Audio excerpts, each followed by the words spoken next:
Hatimaye majaji ndani ya Mahakama Kuu ya Dar es Salaam katika kesi inayomhusu Tundu Lissu wameamua kusikiliza upande wa mashtaka na sasa wamefuata ombi ambalo limeweza kutolewa na upande wa mashtaka baada ya shahidi wao kupata dharura ya kiafya na kukimbizwa katika hospitali ya Muhimbili. Mahakama pamoja na majaji sasa wameahirisha kesi hiyo rasmi. Upande wa mashtaka Jamhuri uliomba kesi hiyo iahirishwe baada ya shahidi waliyemwandaa kwa ajili ya siku ya leo kukumbwa na dharura ya kiafya na kupelekwa katika hospitali ya Muhimbili.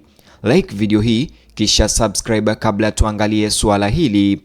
Kesi hiyo, kesi ya jinai nambari 19605 ya mwaka 2025 ilisikilizwa na jopo la majaji huku Tundu Lissu akiwa mahakamani. Baada ya karani wa mahakama kusoma namba ya kesi na majina ya pande husika, wakili wa serikali aliwafahamisha majaji kuwa shahidi wa upande wa mashtaka alikuwa amepata dharura ya kiafya na hivyo hakuweza kutoa ushahidi baada ya kukimbizwa hospitalini.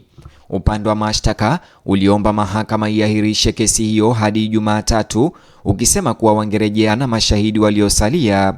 Tundu Lissu alipinga ombi hilo mara moja. Aliwaambia majaji kuwa alikuwa tayari kuendelea na usikilizwaji wa kesi hiyo na kuikumbusha mahakama kuhusu maelekezo ya awali yaliyotaka upande wa mashtaka kuleta angalau mashahidi wawili kila wakati kesi hiyo ilipopangwa.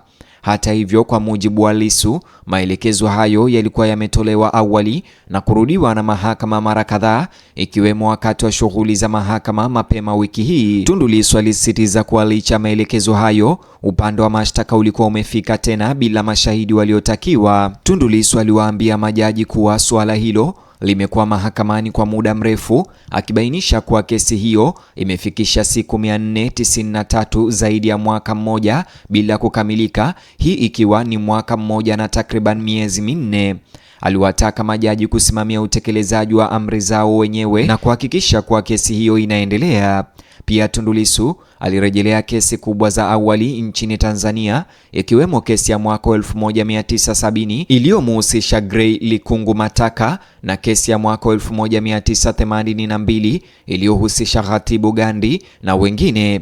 Aliambia mahakama kuwa rekodi za kihistoria nchini zinaonyesha kesi kama hizi zake ziliendelea na kukamilika ndani ya muda mfupi zaidi, akihoji kwa nini yake imechukua muda mrefu. Alisema kesi hiyo ya sasa, ambayo alielezea kama mojawapo ya kesi muhimu zaidi za jinai nchini, haipaswi kuendelea bila kikomo kutokana na ucheleweshaji wa mara kwa mara. Aidha, Tundu Lissu alionya mahakama dhidi ya kuruhusu kesi hiyo kugeuka kuwa kile alichokiita mahakama ya kikanugaru, mahakama isiyo na uhalali au inayokiuka taratibu za kisheria, akiwataka majaji kulinda mamlaka na heshima ya mahakama kwa kuhakikisha kuwa amri zake zinaheshimiwa. Pia alirejelea kesi maarufu ya Jomo Kenyatta, akisisitiza kuwa mahakama ya Tanzania haipaswi kuwekwa katika hali inayoifanya ionekane kana kwamba inakubali tu kila ombi linalowasilishwa na upande wa mashtaka. Kisha Tundu Lissu alirejelea suala la upande wa mashtaka kushindwa kuleta mashahidi. Aliwaambia majaji kwamba iwapo maafisa wa ngazi ya juu wa serikali au watu wengine muhimu wangehitajika kufika kama mashahidi, kesi hiyo ingeweza kuchukua miaka mingine kadhaa iwapo utaratibu ule ule wa kuahirisha kesi ungeendelea. Hivyo aliomba mahakama isikubali ombi la upande wa mashtaka la kutaka kesi hiyo iahirishwe. Kisha upande wa mashtaka ukatoa majibu. Wakili wa serikali ajuaye alielezea mahakama kuwa upande wa mashtaka umesikia hoja za Tundu Lissu, lakini akawakumbusha majaji kuwa mashahidi ni binadamu na kwamba hali zisizotarajiwa zinaweza kutokea wakati wowote. Alikiri kuwa upande wa mashtaka bado una mashahidi kadhaa waliosalia, lakini akasisitiza kuwa upande huo haukulazimika kisheria kuwaleta wote katika kila kikao cha mahakama. Alisema shahidi aliyetarajiwa kutoa ushahidi siku hii alikuwa muhimu kwa kesi ya upande wa mashtaka na kwamba hakukuwa na njia ya kuendelea na kesi bila shahidi huyo. Hivyo upande wa mashtaka uliendelea kusisitiza ombi lake la kuahirishwa kwa kesi hiyo hadi siku ya Jumatatu. Wakili huyo wa serikali pia aliwaambia majaji kuwa iwapo mahakama ingekubali ombi hilo, upande wa mashtaka ungerudi Jumatatu ukiwa na mashahidi wote waliosalia.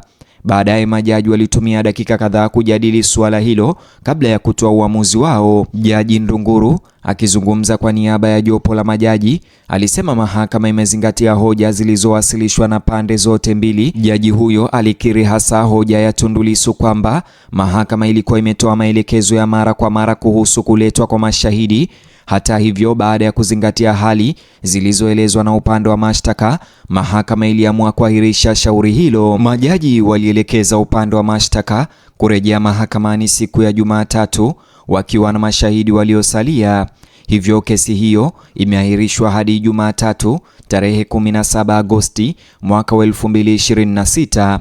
Lakini kabla ya kikao cha mahakama kumalizika, suala la kuchelewa kwa kesi hiyo liliibuka tena kama hoja kuu katika mwenendo wa shauri hilo. Tundu Lissu alikuwa amedai kuwa kutokuwepo kwa mashahidi mara kwa mara kulikuwa kukichelewesha kesi ambayo tayari ilikuwa ikiendelea kwa zaidi ya mwaka mmoja na miezi minne. Kwa upande mwingine, upande wa mashtaka ulisitiza kwa kutokuwepo kwa shahidi siku hiyo kulisababishwa na dharura ya kiafya isiyotarajiwa, jambo lililokuwa nje ya uwezo wao. Hatimaye mahakama na majaji ilikubali ombi la kuahirisha kesi, huku ikisisitiza kuwa upande wa mashtaka unatarajiwa kurejea Jumatatu ukiwa na mashahidi waliosalia kama ilivyoelekezwa. Hii ina maana kuwa kikao kijacho kitajikita zaidi katika kuangalia iwapo upande wa mashtaka utaweza kuleta shahidi ambao umeahidi kuwaleta. Hata hivyo, kwa siku hii hakuna ushahidi wowote uliopelekwa kutoka kwa shahidi. Kikao hicho kilimalizika kwa kesi hiyo kupangwa kusikilizwa tena Jumatatu tarehe 17 Agosti, ambapo upande wa mashtaka unatarajiwa kuendelea kuwasilisha ushahidi wake dhidi ya Tundu Antipas Lissu. Kwa sasa kesi hiyo imeahirishwa hadi Jumatatu, ambapo tarehe 17 hiyo upande wa mashtaka unatarajiwa kuwasilisha mashahidi ambao unasema bado wanapatikana kutoa ushahidi. Kuahirishwa huko kumetokana na taarifa kwamba shahidi wa upande wa mashtaka aliyepangwa kutoa ushahidi hakuweza kufika mahakamani kutokana na dharura hiyo. Upande wa serikali na mawakili wake walisisitiza kuwa hali hiyo haikutegemewa na kuiomba mahakama iruhusu kusikilizwa kwa kesi hiyo kuendelea siku nyingine. Hata hivyo, Lissu anaendelea kupinga kasi ya mwenendo wa kesi hiyo, akisisitiza kuwa maelekezo ya awali ya mahakama yanayoitaka upande wa mashtaka kuleta mashahidi lazima yazingatiwe. Amesisitiza mara kwa mara kuwa kuchelewa kukamilika kwa kesi hiyo kunaathiri uwezo wake wa kuona kesi hiyo ikihitimishwa. Sasa majaji wa Mahakama Kuu Dar es Salaam wameuelekeza upande wa mashtaka kurejea mahakamani siku ya Jumatatu akiwa na mashahidi waliosalia.